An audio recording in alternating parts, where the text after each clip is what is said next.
भाव योगी संत की गोद में बैठकर कहो या चरणों का सहारा लेकर कहो, जिस प्राणी को सत्कर्म करने का अवसर प्राप्त होता है, उस प्राणी को संत कृपा का ज्ञान होता है। सत्संग सदन के प्रांगण में जब कोई आयोजन होता है तो संत कृपा से ही उस आयोजन में सफलता प्राप्त होती है।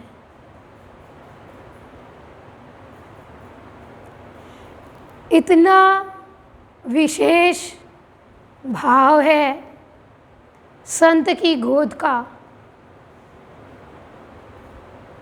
संत को जो प्राणी अपने जीवन में पा लेता है, या ये कहें कि संत की अंक जिसको मिल जाती है,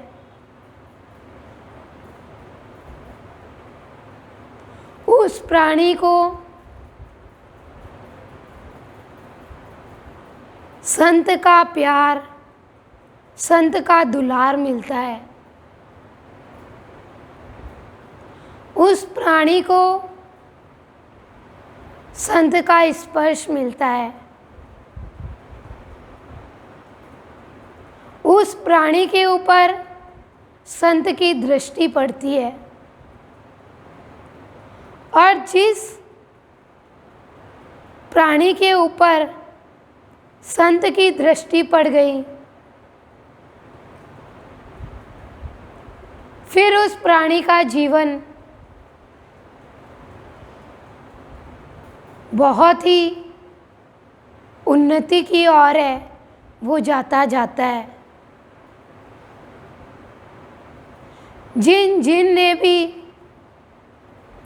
चरणों का सहारा लिया है, वो कभी भी बेसहारा नहीं हुआ है अपने जीवन में। संसार में रह कर के हम प्राणियों को सहारा मिलता है, तो किन चीज़ों का सहारा मिलता है? किन चीज़ों का हम अपने जीवन में सहारा लेते हैं? नश्वर का सहारा लेते हैं, और हमारा जो जीवन है वो बीच मझधार में ही अटक कर रह जाता है। जो हम इस संसार में प्राप्त करने आए हैं,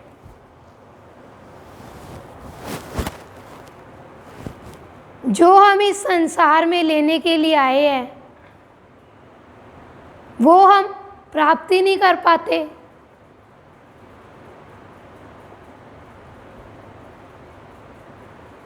संत की इतनी महती कृपा हम बच्चों पर कि सहती सहती भक्ति, यानी कितने सरल तरीके से संत है वो हमें अपनी भक्ति है वो करा रहे हैं। पहले हम बच्चे दुनिया की ओर भाग रहे थे, नश्वर की ओर भाग रहे थे, जीवन का कुछ पता ही नहीं था। लेकिन अब हम जब संत की शरण में आए तो हमें ज्ञान हुआ, तो हम संत की ओर भाग रहे हैं।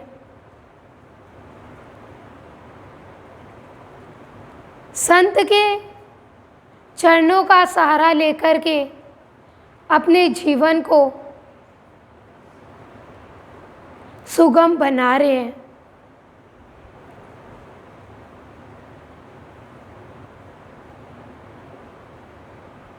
भाव योगी संत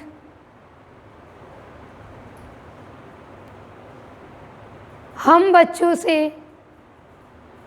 भाव योगी की भाव सागर सप्ताह का आयोजन करा कर के हम बच्चों में अपना मनोबल प्रदान कर रहे हैं।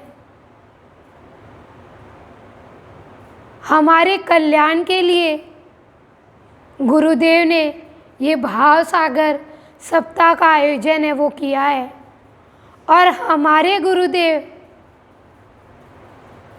साक्षात विष्णु रूप में इस सप्ताह में विराजमान है।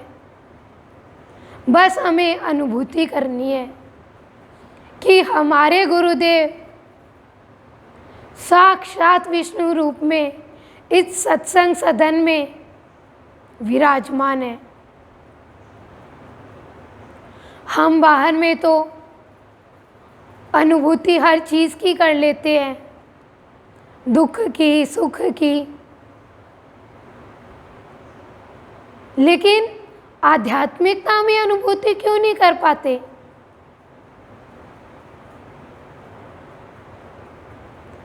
आध्यात्मिकता में उन्नति के लिए, आध्यात्मिकता में अनुभूति के लिए गुरुदेव कहते हैं सरलता चाहिए प्राणी के अंदर में। जब हमारे अंदर में सरलता होगी तो हम अनुभव कर पाएंगे, अनुभूति कर पाएंगे कि सद्गुरु है वो साक्षात इस सत्संग सदन में विष्णु रूप में विराजमान है, और अपना भाव है वो हम बच्चों पर उड़ेल रहे हैं।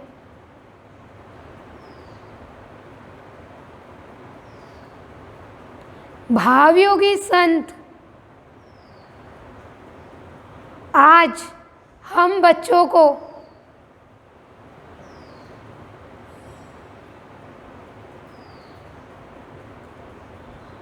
क्या पाठ पढ़ाएंगे?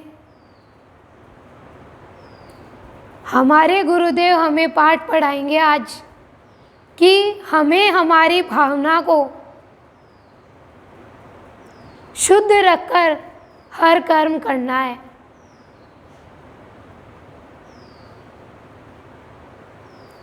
जितनी शुद्धता हमारी भावना में रहेगी फिर हम कर्म करेंगे तो हमें गुरुदेव है वो अपनी गोद है वो प्रदान करेंगे, अपना मनोबल है वो देंगे, हमारे कल्याणकर्ता, हमारे उद्धारकर्ता, हमारे सद्गुरुदेव को भावना में शुद्धता का भाव है वो पसंद है। अगर हमारा भाव अशुद्ध है तो हमें विकार है वो परेशान करते रहेंगे। कभी हमारे ऊपर काम हावी हो जाएगा तो कभी क्रोध हावी हो जाएगा, कभी मोह हावी हो जाएगा तो कभी लोभ हावी हो जाएगा, तो कभी ईर्ष्या हावी हो जाएगी तो कभी अहंकार हावी हो जाएगा। शुद्धता हमारे अंदर में रहेगी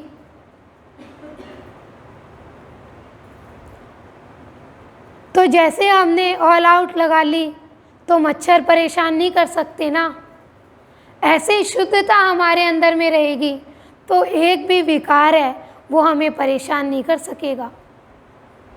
हमारे घर में जनरेटर है तो बिजली चाहे आए चाहे जाए बिजली हमें परेशान नहीं कर सकेगी। हम एसी में बैठे हैं तो बाहर की गर्मी है वो हमें परेशान नहीं कर सकेगी। तो ऐसे ही जो प्राणी शुद्धता का भाव लेकर के कर्म करता है उस प्राणी से एक भी त्रुटि है वो नहीं होती, एक भी गलती है वो नहीं होती। अशुद्ध भाव हमारे जीवन को गंदा कर देता है। गुरुदेव की शरण में आकर अब तो एक ही भाव रहता है कि गुरुदेव आप हमारे कल्याणकर्ता, आप हमारे उद्धारकर्ता, हमारे लिए आप इस धरा पर आए, तो हम बच्चों को आपका सत्संग करके अपना कल्याण करना है और औरों का भी कल्याण है वो करना है।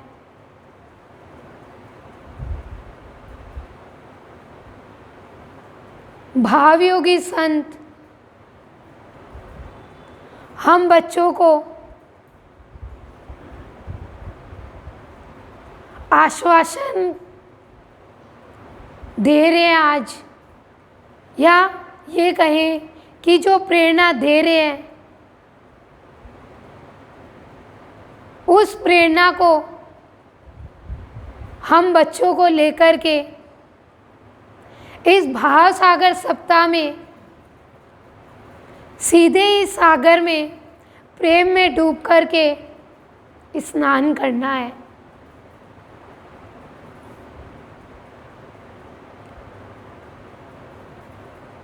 भावयोगी संत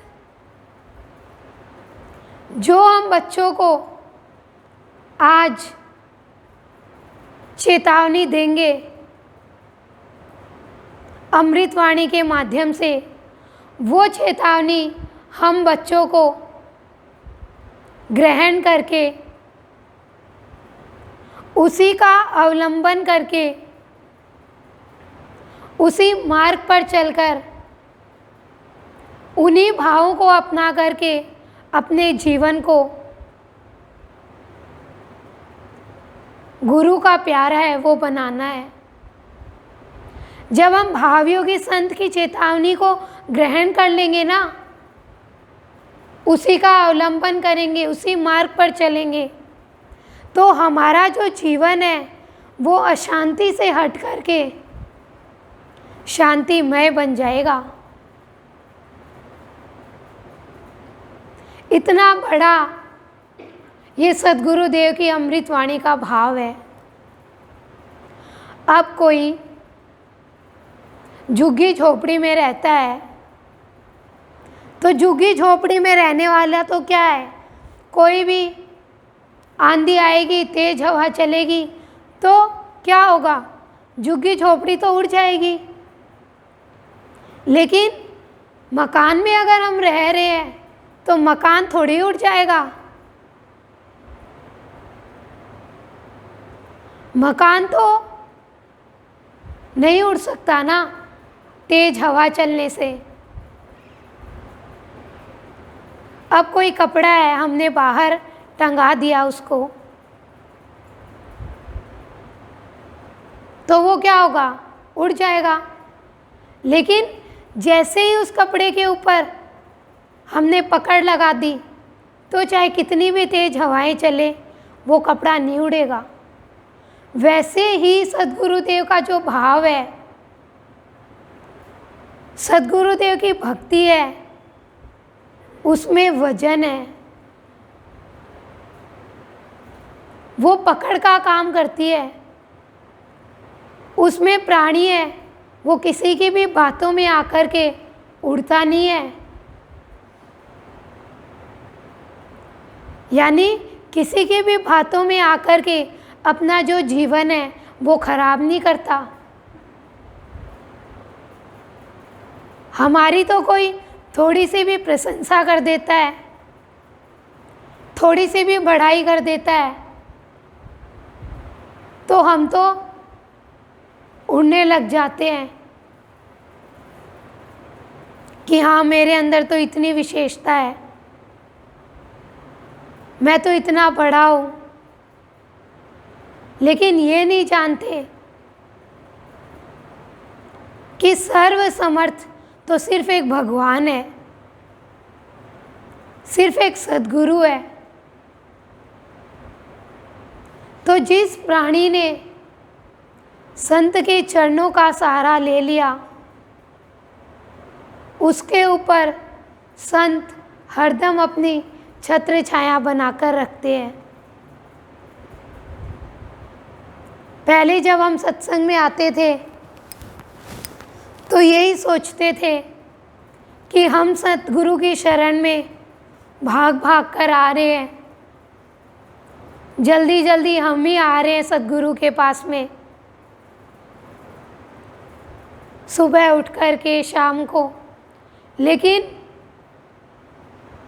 जब सतगुरु को पाया, सतगुरु के चरणों का सहारा मिला,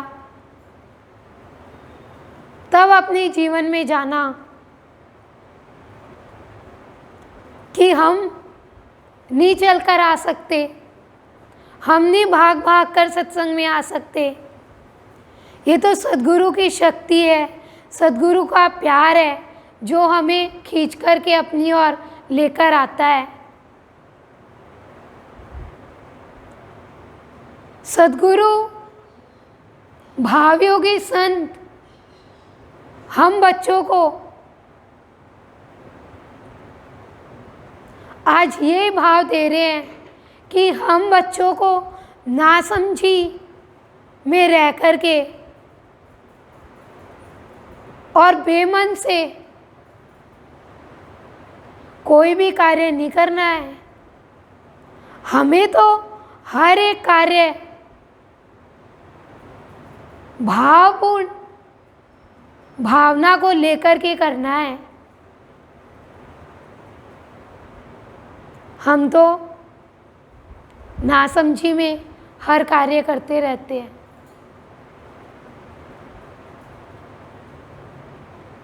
किसी ने बोल दिया कि ये कार्य करो ऐसा हो जाएगा, वो कार्य कर लिया। किसी ने बोल दिया इस रास्ते पर चलो आपको शांति प्रदान हो जाएगी, आपको सुख मिल जाएगा, आपका कष्ट दूर हो जाएगा, उस रास्ते पर चल पड़े। किसी ने कर्म कांड का रास्ता बता दिया, किसी ने त्याग तपस्या का रास्ता बता दिया, किसी ने जप तप का रास्ता बता दिया। समझा नहीं कुछ भी अपने जीवन में कि इसमें मुझे क्या लाभ हासिल होगा, क्या नहीं होगा।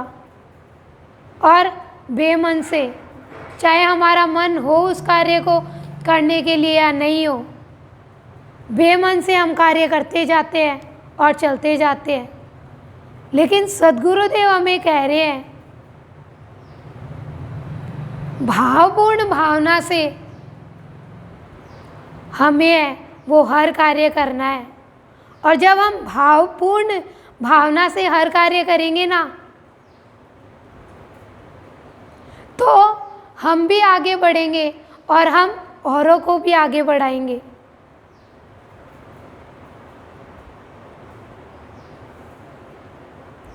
अब कोई तो है किसी को बुराई में आगे बढ़ा देता है, और कोई है किसी को अच्छाई में आगे बढ़ा देता है। बुराई वालों के संग में बैठेंगे, बुरे लोगों के संग में रहेंगे, तो वो क्या करेंगे? हमें बुराई में आगे बढ़ा देंगे।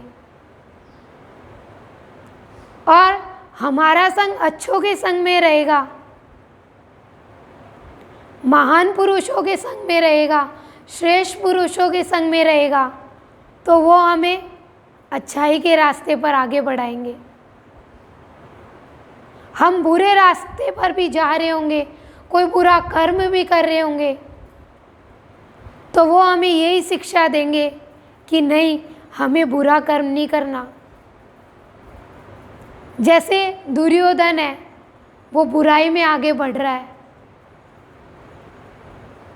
बुरा कर्म कर रहा है,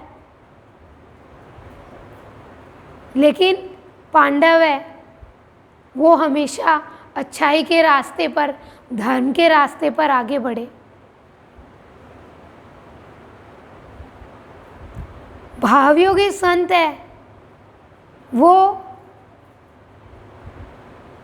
हम बच्चों के जीवन में जितना भी कष्ट है उन सब कष्टों को दूर करते हैं। जीवन के मार्ग में अनेक उतार चढ़ाव आते हैं, अनेक गड्ढे भी आते हैं, नालियाँ भी आती है, सड़क है वो भी उबड़ खाबड़ आती है, टूटी हुई भी आती है। रास्ते में जाएंगे तो कहीं कीचड़ भी आ जाएगा,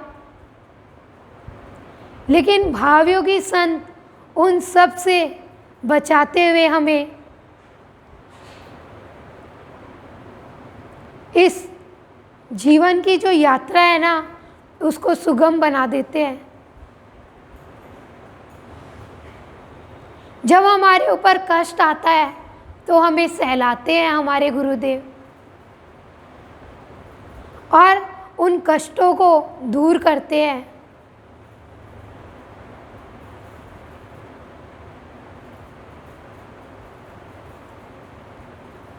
हमारे गुरुदेव हम बच्चों को ये भाव देते हैं कि जैसे दिन के बाद रात आती है, रात के बाद दिन आता है, तो कोई भी स्थिति परिस्थिति जीवन में आती है तो वो स्थितियाँ जो आ रही है ना, वो तो हमारे जीवन में और भी सुखद जीवन हमारा बने। जल्दी जल्दी जो भी कष्ट परेशानी है वो फटाफट कट जाए और हमारा जीवन है वो शांतिमय प्रेममय बन जाए, इसलिए आती है, ये समझाते हैं।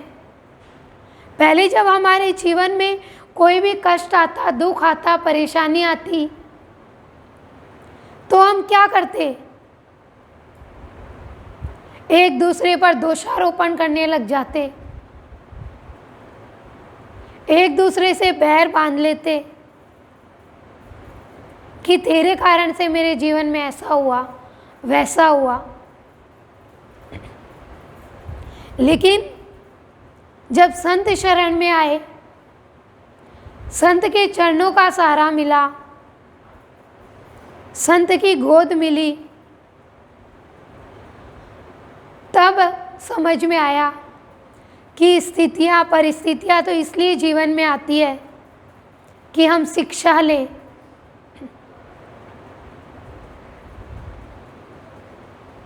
हम किसी के दुख को समझें, किसी के दुख दर्द आए तो उसमें हम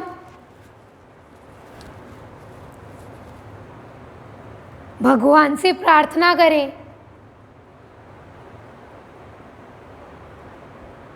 इसलिए हमारे जीवन में कोई भी सर्कमस्टांसेस है वो आते हैं। गुरुदेव अपने सत्संग में बुला कर के हमें यही समझाते हैं कि हमें हमारा जो जीवन है वो कमल के फूल के जैसे बनाना है, पवित्र जीवन बनाना है। वो हम कब बना पाएंगे? जब हमारा संपर्क है सिर्फ एक सद्गुरु से होगा।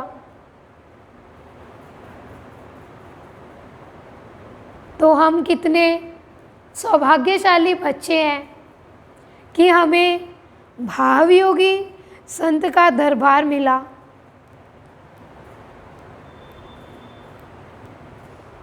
और हमें भावयोगिनी संत माँ का समय समय पर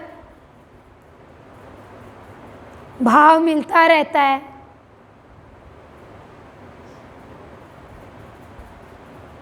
इस सत्संग सदन में ऐसी कोई भी चीज़ नहीं है जो हमें नहीं मिली। क्या हमें हमारी माँ से वो हर एक चीज़ गुरुदेव ने दिलवाई है। वो भाव, वो प्यार, वो शांति, वो आनंद, वो श्रद्धा, वो विश्वास, वो निष्ठा का भाव जो हमें संसार में कहीं भी नहीं मिला। इतना अपनापन का भाव हम बच्चों को यहाँ पर मिला है।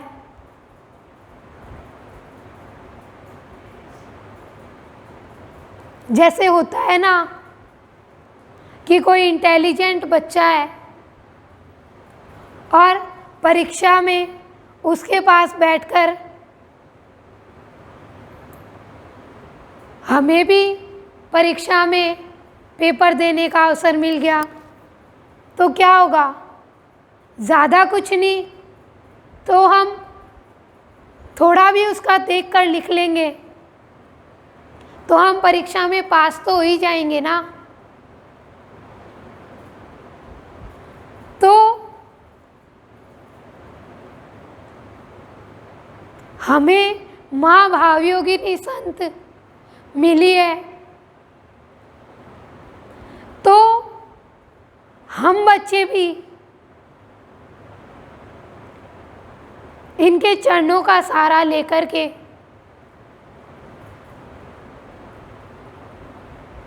उस भगवान तक पहुंच सकते हैं। लेकिन सद्गुरुदेव कहते हैं कि सफल जब ही होंगे जब सकारात्मक सोच होगी।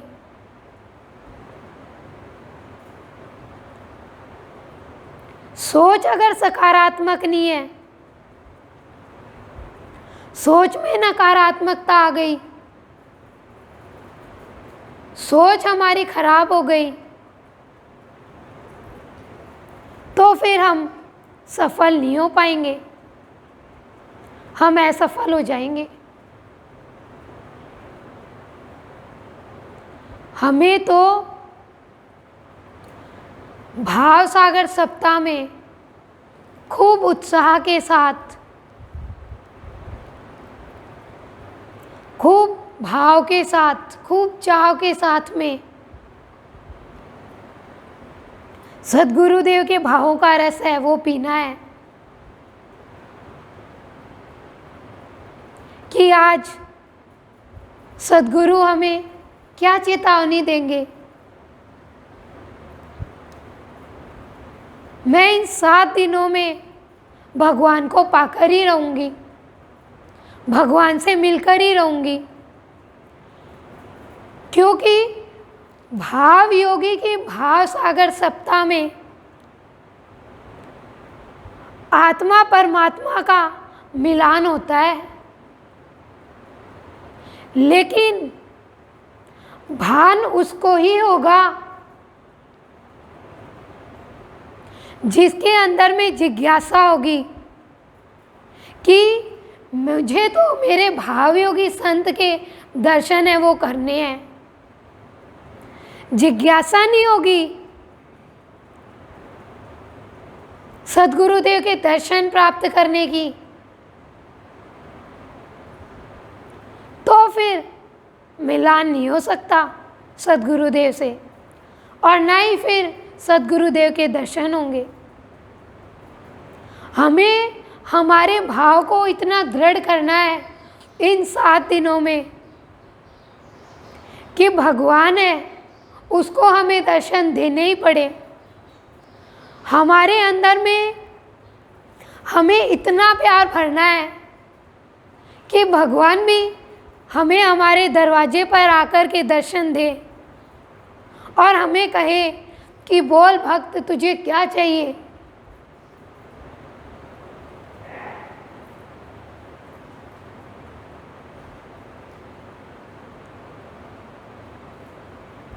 भक्त है वो भगवान के दरवाजे पर आता है तो भगवान से यही कहता है कि भगवान मुझे तेरा दर्शन चाहिए। लेकिन सद्गुरुदेव कहते हैं जिज्ञासा तो हो। जिज्ञासा संसार में हमें रहती है, कितनी जिज्ञासा रहती है हर एक चीज़ को जानने की, पहचानने की। किसी ने कोई नई डिश बनाई, कोई स्वादिष्ट व्यंजन बनाया तो हमारे अंदर में जिज्ञासा रहती है कि कैसे बनाया इसने। कहीं पर हम जाते हैं, कोई क्रिएटिव चीज़ देखते हैं, तो हमारे अंदर में जिज्ञासा रहती है कि ये कैसे बना, कैसे किया होगा यहाँ। तो वैसे ही हमारे अंदर में जिज्ञासा रहे।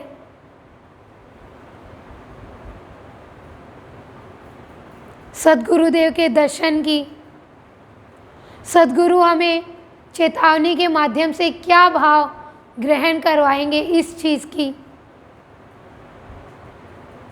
ये कोई बातें जो आप सुन रहे हो ना, ये मौखिक बातें नहीं है कि यहाँ पर आत्मा परमात्मा का मिलान होता है। निश्चित ही होता है। इस भावयोगी संत के प्रांगण में आत्मा परमात्मा का मिलान।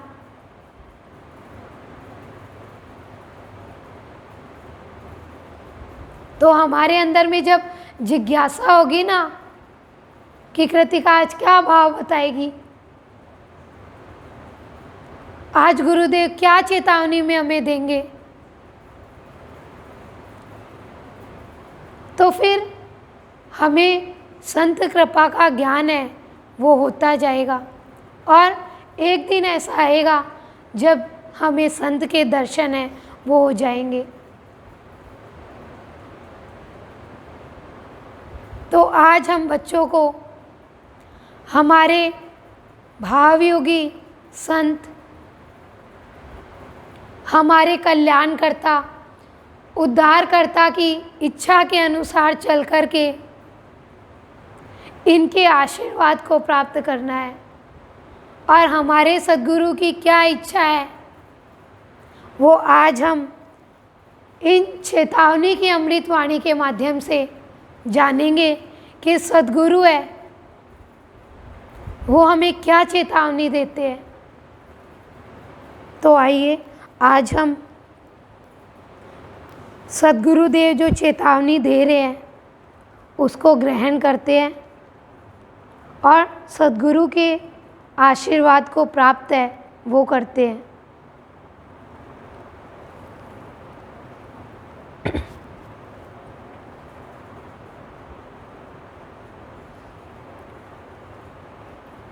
आज चेतावनी सर्ग में गुरुदेव हम बच्चों को पहली अमृतवाणी के माध्यम से बता रहे हैं, धोबी धो भी, धोता कहाँ है, बार बार मैल मेल कहाँ। अमृतवाणी है सद्गुरुदेव की। धोबी धो भी, धोता कहाँ है, बार बार मैल मेल कहाँ। अमृतवाणी में सद्गुरुदेव हम बच्चों को चेतावनी दे रहे हैं कि प्राणी ने इस संसार में आकर के अपने विचारों को, अपने संस्कारों को, अपनी भावना को, अपने मन को, अपने बुद्धि को इतने मैल से भर लिया, इतना गंदा कर लिया कि अब उसका भगवान से मेल नहीं हो सकता। क्योंकि मैल का जीवन हम ही नहीं पसंद करते तो भगवान कैसे पसंद करेगा? भगवान को तो नहीं पसंद होगा। धोबी होता है वो क्या करता है? कपड़े है वो धो कर के उसको एकदम साफ सुथरा बना देता है। और कोई कपड़े हमारे सलवट के हैं तो उनको प्रेस करके उनकी सलवट निकाल देता है। और किसी कपड़े के ऊपर अगर दाग धब्बा लग गया तो हम क्या करते हैं? धोबी के पास जाते हैं कि वस्त्र पर ये दाग लग गया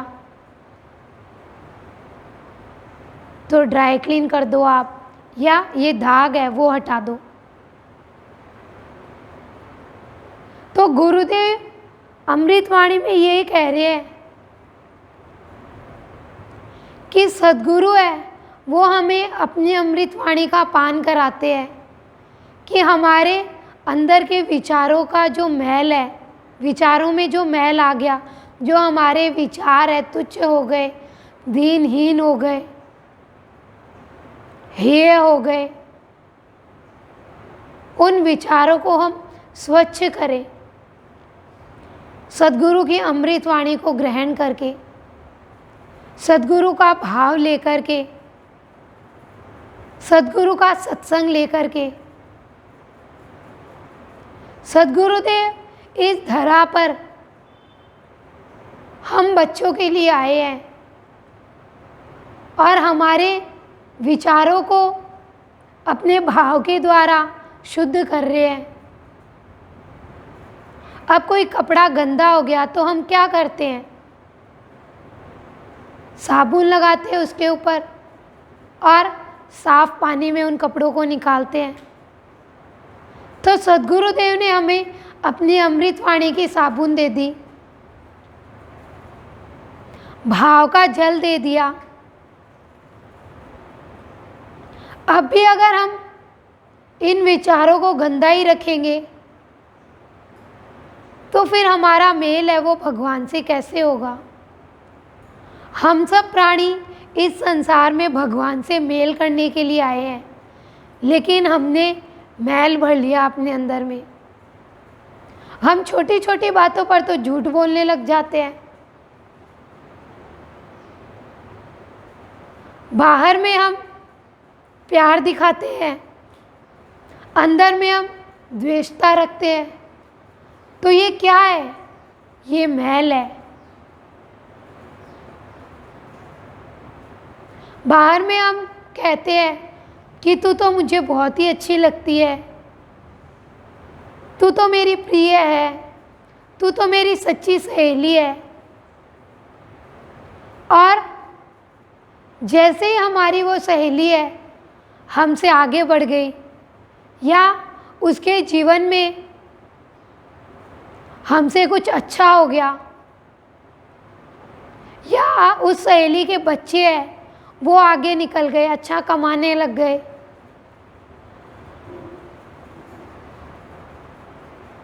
या ये कहें कि भक्ति में अगर हम हैं तो हमारी सहेली भक्ति में आगे बढ़ गई, तो हम क्या करेंगे? उससे जलने लग जाएंगे, उससे ईर्ष्या करने लग जाएंगे और अपने जीवन में क्या करेंगे? मैल इकट्ठा कर लेंगे कि कैसे इसको पीछे करूं। तो गुरुदेव अमृतवाणी में यही कह रहे हैं कि धो भी धोता कहाँ है? प्राणी धोता कहाँ है? कहाँ सद्गुरुदेव का भाव है वो लेता है। सद्गुरुदेव हमें कितनी अच्छी अच्छी शिक्षा देते हैं अपने दर पर बुला करके, लेकिन कहाँ हम उन भावों को ले पाते हैं? हम तो वही अपने संकीर्ण विचार, वही सड़े गले विचार, वही अपनी भावना में दूषित भाव रखते हैं। तो कैसे भगवान से मेल होगा? कबीर जी ने तो कह दिया, चुनरिया जो की त्यों तर दीनी, एक भी दाग है वो लगने नहीं दिया।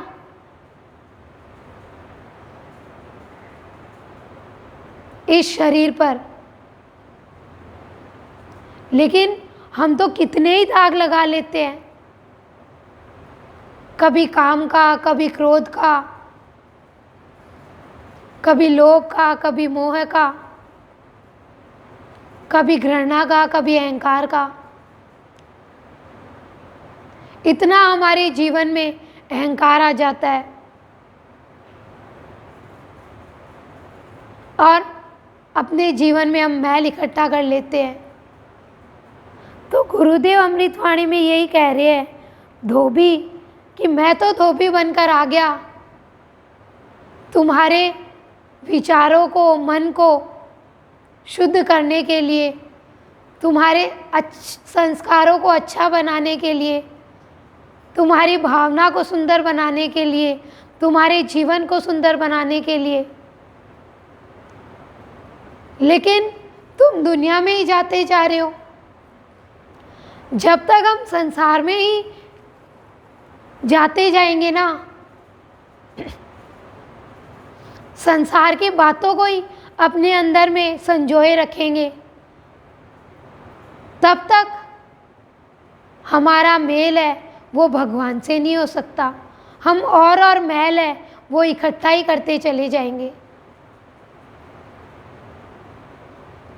और मेल हमारे अंदर में रहेगा तो मेल नहीं होगा भगवान से। हम कितना छल कपट कर लेते हैं, एक दूसरे की निंदा करके कितना अपना जीवन है वो मैला कुचला कर लेते हैं। कोई इंसान बहुत अच्छा है और उसके बारे में गलत अनुमान लगा करके कितना अपना जीवन है वो गंदा कर लेते हैं। बुरा सोच करके, बुरी भावना रख करके हमारा जीवन है वो कितना मैला हो जाता है। लेकिन सद्गुरुदेव आज हम बच्चों को यही चेतावनी दे रहे हैं कि अब हम बच्चों को सद्गुरुदेव की अमृत वाणी को ग्रहण करके इन विचारों को, मन को, बुद्धि को, भावनाओं को, संस्कारों को शुद्ध करना है और भगवान से मेल करना है।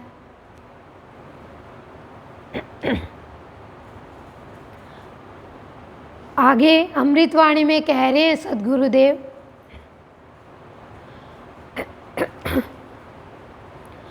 बोझा बेजा कष्टदायक। अमृतवाणी है सद्गुरुदेव की, बोझा बेजा कष्टदायक। अमृतवाणी में सद्गुरुदेव कह रहे हैं कि बोझा, प्राणी अपने अंदर में इतना कर्तापन का, बोझा का मतलब बहुत ज़्यादा भारी वजन ले लेता है कर्तापन के कारण, कि उसका जो जीवन है ना वो कष्टमय हो जाता है, दुखमय हो जाता है कि मैं ही सब कुछ करने वाला हूँ, मैं कुछ नहीं करूँगा तो कुछ होगा ही नहीं। तो गुरुदेव कह रहे हैं कि प्राणी तो अपना जो ये कर्तापन का भाव है ना वो मेरे चरणों में छोड़ दे, और तू अपना जीवन है वो खुशी से, आनंद से जी, तू मस्त रह। अब एक बच्चा है वो कोई भी कर्तापन का भाव नहीं लेता, उसके माता पिता है वो उसका हर एक कार्य करते हैं। स्कूल में भी छोड़कर आते हैं ना उसको, तो माता पिता ही उसका जो बैग है वो लेके जाते हैं। बच्चा तो अपना मस्त हुआ चलता है, उछलता कूदता मस्ती में, लेकिन हमने कर्तापन का भाव लेकर के अपने सर पर बोझ ले लिया।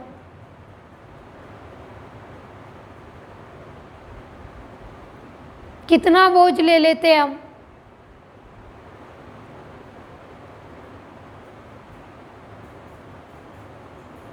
लेते ही हैं आप सब कि बच्चे हैं, इनको पढ़ाना है, लिखाना है, तो इनकी व्यवस्था कैसे होगी, देखते ही है ना हम घर में। फिर बच्चों को पढ़ा लिखा देते हैं तो उनकी शादी की चिंता करने लग जाते हैं, और जब शादी होने को होती है, कोई आयोजन घर में होता है, तो कितना हम कर्तापन का भाव ले लेते हैं कि ये काम है वो कैसे बनेगा, कैसे होगा।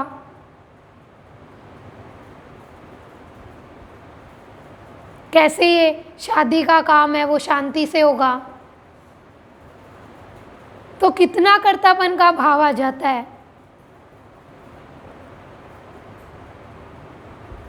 और कर्तापन का जितना जितना हमारे अंदर में भाव आएगा, अपने बलबूते पर हम कुछ करना चाहेंगे तो हम दुखी, चिंतित, परेशान ही होते रहेंगे, होगा कुछ भी नहीं। और जब हम भगवान के ऊपर सब कुछ सौंप देंगे तो हमारा काम भी बहुत सुंदर होगा, अच्छा होगा, और हमें पता भी नहीं चलेगा कि कैसे हमारा काम है वो हो गया। एक बार की बात है, एक लड़की है, वो अपने भाई को लेकर के गोद में उठा करके, उसका भाई 5 साल का होता है और वो लड़की है, वो एज में थोड़ी बड़ी होती है, तो अपने भाई को गोद में लेकर के और वो पहाड़ पर चढ़ रही होती है। तो बीच में कोई व्यक्ति मिलता है उसको, तो वो कहता है कि बेटा तू इतनी सांस भर रही है तो तेरे भाई को नीचे उतार दे, इतना बोझ क्यों ले रखा है तूने, ये चल तो सकता ही है। तो कहती ओए बुड्ढे, ये बोझ नहीं है मेरा भाई, मैं लेके चल रही हूँ, तुझे क्या मतलब है, मेरे को मेरा भाई बोझ नहीं लग रहा। तो जब हमारे अंदर में प्यार होगा ना तो हमें बोझ नहीं लगेगा। देखो, हमें अपनों का बोझ नहीं लगता। एक माँ के 4 संतान है तो उस माँ को बोझ नहीं लगता, वो सुबह से लेके शाम तक है वो लगी रहती है अपने बच्चों का हर कार्य करने में। लेकिन जैसे ही देखते हैं संसार में, हमें तो क्या नॉलेज है, देवरानी छोड़ गई या जिठानी छोड़ गई ना अपने बच्चे को एक भी दिन, या कोई पड़ोस में किसी संगी सहेली ने, साथी ने कह दिया कि 4 दिन के लिए मेरे बच्चे को तू निगाह रख लेना, इसके खाने पीने का तू ध्यान रख लेना, सुबह शाम तू रोटी दे देना, तो हमारे लिए वो बोझ हो जाएगा। क्यों? क्योंकि उससे प्यार नहीं है हमें, हमारे अंदर में उसके लिए अपनापन नहीं है।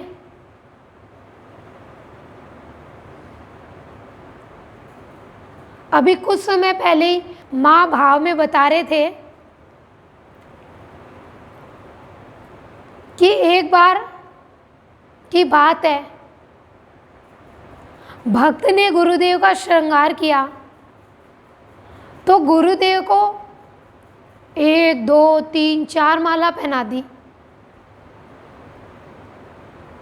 फिर जैसे ही भक्त श्रृंगार करके आता है नीचे स्टेज से, तो वो देखता है कि मेरे भगवान को तो बहुत बोझ मैंने दे दिया, 4 माला पहना दी। तो तुरंत भक्त के अंदर में सद्गुरुदेव भाव देते हैं कि पूरी सृष्टि का बोझ तो मैंने उठा रखा है, तो ये 4 माला का बोझ क्या है। तब भक्त का भाव है वो बदल जाता है। तो भगवान है इस पूरी सृष्टि को चलाने वाला, वो चींटी को कर्ण देता है, हाथी को मण देता है, तो वो क्या नहीं देगा क्या हमें? किसी के यहाँ कोई भी कमाने वाला नहीं है, वो भी भूखे नहीं सोते हैं, लेकिन हमने बोझ ले लिया कि ये काम कैसे होगा, ये कैसे चलेगा, ये कैसे हो गया, ये तो नहीं होना चाहिए था, हमारे जीवन में तो ऐसा होना चाहिए था।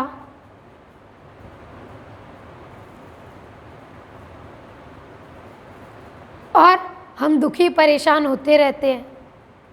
जब हम सब कुछ सद्गुरु के चरणों में सौंप देंगे ना, तो फिर हमारे जीवन में हमें थोड़ा भी कष्ट है वो नहीं लगेगा। तो अमृत वाणी है सद्गुरुदेव की, बोझा बेजा कष्टदायक। आगे अमृत वाणी है सद्गुरुदेव की, दबा नहीं रो पड़ेगा। अमृतवाणी है सद्गुरुदेव की, दबा नहीं रो पड़ेगा। अमृतवाणी में सद्गुरुदेव कह रहे हैं हम बच्चों को, जैसे कोई स्प्रिंग होती है ना, उसको दबाते हैं तो एक बार तो वो दब जाती है, लेकिन जैसे ही उसको छोड़ देते हैं तो वो ज़ोर से उछलती है। तो वैसे ही सद्गुरुदेव कह रहे हैं कि तेरे मन में, आंतरिक मन में, हृदय के अंदर में कोई भी इच्छा है ना, तो उसको दबा मत। नहीं तो एक दिन रोना पड़ जाएगा। उसको प्रकट कर अपने सद्गुरु के सम्मुख, उसको कहे आकर के कि सद्गुरु मेरे मन में ये इच्छा है, मैं ये कार्य करना चाहता हूँ। हम क्या करते हैं, शर्म के कारण और दबा लेते हैं अपने मन को भक्ति में। तो क्या होता है, हम अवसर का लाभ नहीं उठा पाते और हमें रोना पड़ जाता है। तो गुरुदेव यही कह रहे हैं, दबा नहीं रो पड़ेगा। कि कोई भी अगर हमसे कमज़ोर है, निर्बल है, असहाय है, तो उसको दबाओ मत, उसकी कमजोरी का फ़ायदा मत उठाओ। नहीं तो एक दिन वही आपके जीवन में रोने का कारण बन जाएगा, दुख का कारण बन जाएगा।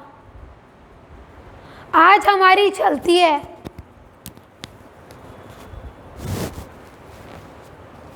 आज हमें ऊंचा पद मिला है, तो हम सबको सुख दें,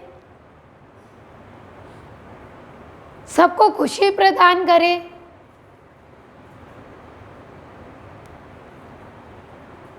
सबकी सहायता करें, दबाए तो नहीं किसी को। लेकिन प्राणी है, वो क्या करता है, दबाता रहता है। अब कोई सास है, वो बहू को दबाती जाएगी, तो कितने दिन तक दबाएगी, जितने दिन उसकी चलती है।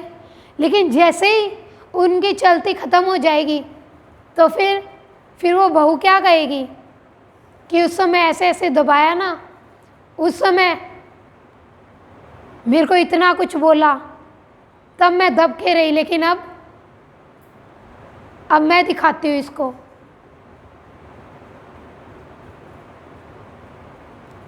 संसार में देखते हैं हम, तो गुरुदेव यही कह रहे हैं कि दबाओ मत।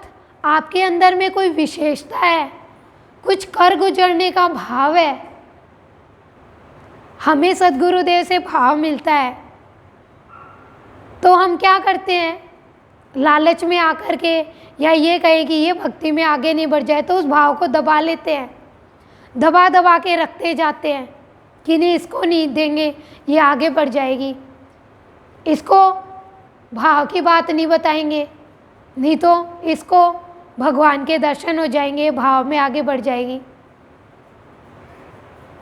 तो सद्गुरुदेव हमें यही कहते हैं कि जो भाव हमें मिला है, वो हमें प्रकट करना है सबके सामने,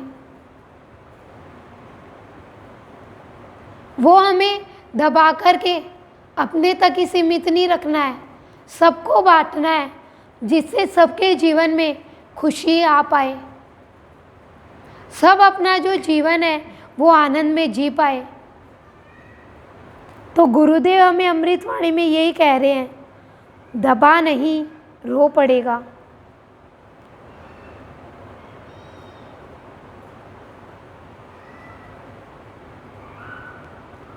तो आज